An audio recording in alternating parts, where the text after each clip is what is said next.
Grand Rising Nubian gods and goddesses, ladies and gentlemen, Empress Wahid in Black Living Room Talk today, this Saturday. I am listening to some music on my smart TV. It is Mary J. Blige and Little Kim right now. So I don't own the rights to this music. I just want to let them know. So I want to finish this section of the role of color in adaptation phenomenon by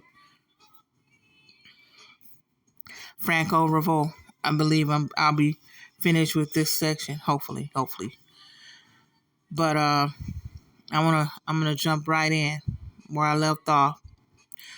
I ended it with saying, ever present is the strong solar theme, a permanent protest against the paleness of the sun and the temperature in the temperate zone, which accounts for the whiteness of the country, felt to be dull, cold, and joyless.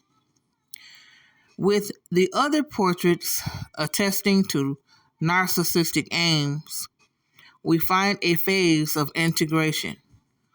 With his identification of resemblance in the world, the subject assimilates the colors green, blue, orange, and red. At the same time, a real improvement appears in his relationships with others. The isolation is less evident, the professional pragmatism clearly transformed. His existence is made bearable as his anxiety abates. This is the period when dreams begin to have happy endings. Glad returned to his country, promise of success in the qualifying test. This canvas remains a key document of the reconciliation through color, which the palette affords his anxiety. His dress is also affected in that he gives up his attempts at resemblance with the various types of middle-class Frenchmen. He now dons pastel-colored shirts over bright ties and buys a mauve jacket. Faced with this polychromism in his dress, we cannot but evoke the vivid dress of the black populations of America, the United States in particular. Would there not be in this positive attraction for violent colors an attempt to disguise a situation where the duality of black and white is resented as being frustrating? Here again, the subconscious, consulted by means of the dream, reveals in many other cases one-earic histories, veritable orgies of extreme colors. One of the patients would see the streets of Paris red under a green sky. Another reported dream scenes where the Parisian crowds were green and the streets gold and yellow. This is probably an attempt to compensate for the failures of a world of white dullness which Césaire evokes in his poems. The narcissistic period is, however, also a period of actual suffering. The subject, whose behavior has greatly improved, places himself deliberately in wounding situations in order to expose himself to hurts which will maintain him in a state of discomfort. This is the classic phase of masochistic exploitation of the secondary benefits of neuroses.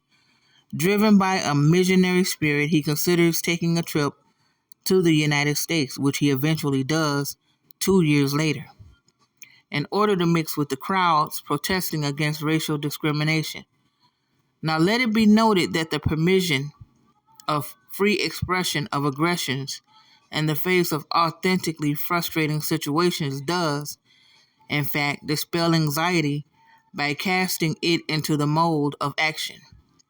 Thus, it is that incidents in the United States during the campaigns of school integration, amplified by certain extremist press media in France, have found a large audience among the Africans in Paris, causing various violent manifestations and huge protest meetings. We have verified in all the patients participating in these various movements a total abatement of their anxieties, which, of course, reappeared when the agitation no longer had any reason d'etre.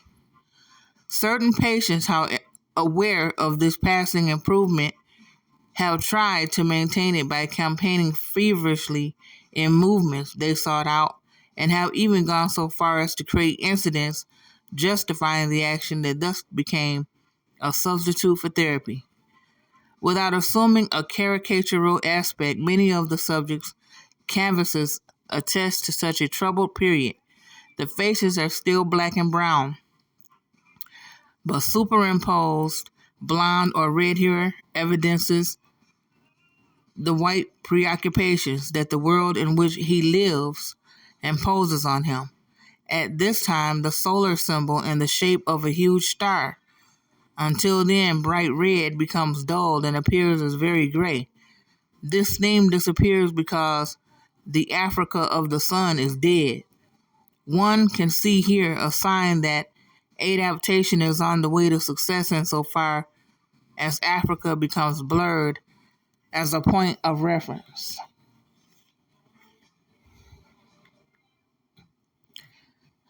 Excuse me. Furthermore, a symbolic analysis of the shapes and backgrounds in terms of color enables us to localize the various cultural Franco-African antagonisms. The improved condition of the subject at this time permits the expression of his libido, which introjects his sexuality. He becomes more daring with white women and openly admits being attracted to them. There appears then, in the production of this case, the beginning of transcription of transference in the psychoanalytic meaning of the term. The emergence of a figure at last, admittedly that of a white man whose function may be therapeutic, hence the possibility of apprenticeship in a different world. One canvas shows a dark-skinned face with a stroke of black, but with very blue eyes, on a very red background of Africa. This is a synthesis portrait. The blue eyes signify strangeness to the race of the patient. The beard is the beginning of the personification of the therapist, ourself, who belongs to the other world and has a fringe of a beard, an involuntary way of facilitating means of personification. This brings out an important question. Can a Negro with an adaptation neurosis be treated effectively by a white doctor? In the light of case histories, it would appear that the doctor-patient relationship under such circumstances will be fruitful, although it may take time to become established, only if the psychiatrist gives proof of his understanding of a benevolent and non-ethnocentric neutrality. By means of this different face, the patient will be able to tame a new environment. He will be soothed by this therapeutic picture of the doctor whom he invests with the function of ambassador from the hostile world. In the patient's dreams, the therapist often appears in fully conflicting situations. For instance, the subject dreams that he has a date in a cafe with a white woman. She comes in and walks smilingly toward him at the back of the room. At the last minute, she veers and sits down at a neighboring table. At that moment, he recognizes the therapist. There are many variations to this. The young woman may be black, the surroundings becoming modified according to the dynamics already met in connection with the means of transportation. In a symmetrical dream, the cafe is very Parisian, but located in Africa, and the patrons are black men. The dream has a happy ending. It is no longer anxiety-laden when the patient evokes it in psychotherapy and analyzes it in detail. The long series of portraits of the psychotherapist shows the detailed evolution of the existing relationship. The doctor is at first a redoubtable figure for the patient. He is invested with the insignia of authority, aging of the image, because he is recognized as the censor of the patient's behavior. Here, too, Africa and France are intermingled by the confusion of the attributes at the level of shape and color. There is also the transfer of certain characteristics of the face, self-portrait, to the image of the therapist. In a way, a privileged man in the white world. Actual anxiety no longer shows on the face of the patient, but on that of the therapist, who remains very much African, dark. But then a turning point appears in the attitude of the patient toward the therapist. Our portraits become very good likenesses. The subject has liquidated his aggressions and develops a very real sense of humor to picture himself and describe situations that used to be filled with conflict for him. At this point, we try to see the patient at greater intervals and advise him to use on his own those key elements of analysis that he has acquired in the treatment. He throws himself into professional activity because of his application and his qualities of thinking and decision-making. He is selected to become the sole distributor for a prominent make of French cars in his country of origin. His artistic activity develops also. He takes courses in drawing and painting in ateliers and visits museums. After a long summer vacation, he reappears at the center in a rather anxious state. He has met a blonde girl of Polish origin. Because of her surname, he told us, she has never felt really French. She has revolted against her family environment and is working as a secretary. They are involved in a serious love affair. His hostility and his various anxieties tend to reappear and can be checked only with difficulty. He has come in search of help. In his painting, he has produced a series of canvases portraying white women who have nothing in common with the young Pole except coiffure. He then sketches and paints a woman of whom he is afraid, for he finds himself in a dreadful situation, in the very heart of the problems created by a young Negro's keeping company with a young white woman. By showing off with a Negro, this girl has lowered herself in the eyes of other whites who look down on her, in much the same way as he despises a young Negro woman who has sexual relations with a white man. She has become a nigger's girl. I guess I should have said N-word because they blotted the word out the last time when I put it up, but I mean, it's in the book, so. A harlot trying to find herself by putting herself in the place of others. The result is a series of portraits showing a femme fatale of the variety found in the comics of the 1930s. Long, spread out blonde hair, large, tired green eyes, a heavily reddened mouth turned down to the corners. The skin is greenish with splashes of pink. That this young girl is marginal in France through her Polish origins attracts him. They have the same perception of the milieu since they stand out on it. At the same time, this also repulses him insofar as she is not like all the other white girls of France whom he thus gives up knowing. It is only after he has established an intimate relationship with the young girl, whom he considers highly because of her virginity, that he decides to marry her.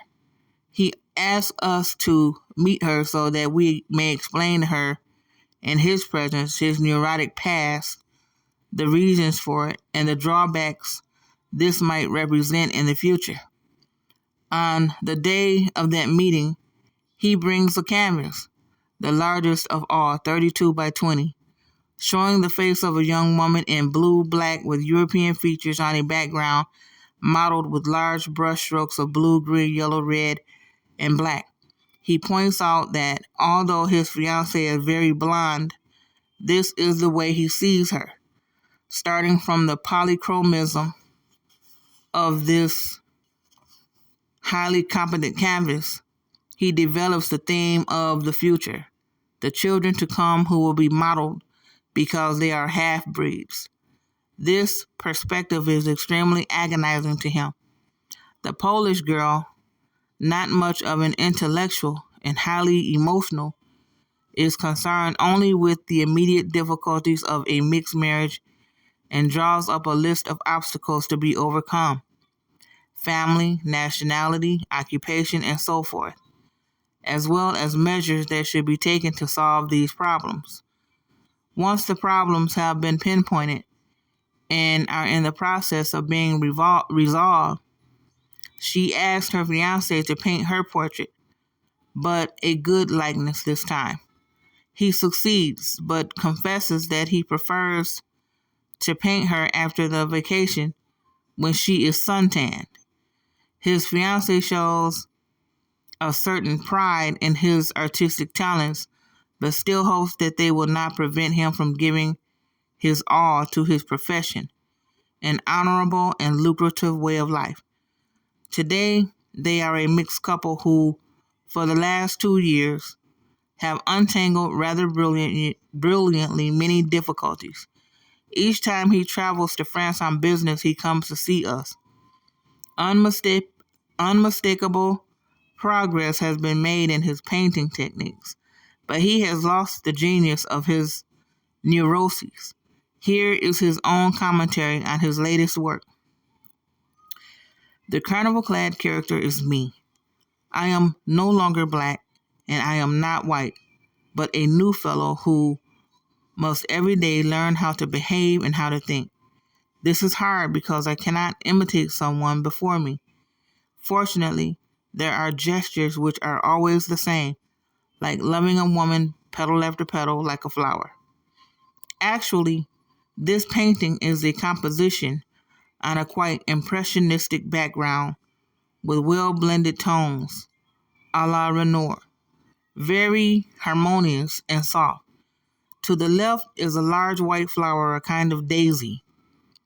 The right side is occupied by a harlequin with dark skin, black hair, and a dark yellow coat. He has a white collarette and plucks a petal from the white flower that is scaled to his size. Such a psycho-effective example of acculturation is rare. The role of color, which is here expressed by privileged means, has appeared to us never latent in the study of the most banal cases. Not the mixed marriage, but the patient's approach to it is important here. The subject has been brought to it by the long road of neurosis to settling success, whereas generally this attempt, as lived by those who have the same handicap to start with, only enhances the problems, as is emphasized by Professor Roger Bastide in Black Apollo and Dusky Venus. Thus, in the course of his journey on the long road of adaptation to the world of the whites, the colored man makes the apprenticeship of his being different and at the same time of the environment in which he lives. Depending on the strength and the richness of the elements making up his personality, he may or may not integrate the various problems this poses for him. In a certain way, his personality will be challenged to secrete protective antibodies that will be furnished by the basic culture. Let us note here that for certain blacks, like the French Martinicans, the initial milieu supplies these antibodies only with difficulty and brings on more easily the pathology of color. Neuroses and psychoneuroses will therefore be fed by this color symptom while being expressed by choice through its exuberant richness. One understands then how this double resonance can make up an important chapter of the social psychopathology of men made marginal by their color. And that was The Role of Color in Adaptation Phenomenon by Francois Raveau. And I am done with that section. Yay! Now I will be moving on to The Significance of Skin Color in Human Relations by Kenneth J. Jurgen. I hope that you've been following and enjoying these intellectual readings, intellectual studies. That's exactly what it is. Not very entertaining, but educational it is. And please stay tuned for more conversation, stories, and information on Black Living Room Talk. Name soon to be changed. I wish you peace, love, and light. There's more to come. Please bear with me. Peace, love, light, and hotel.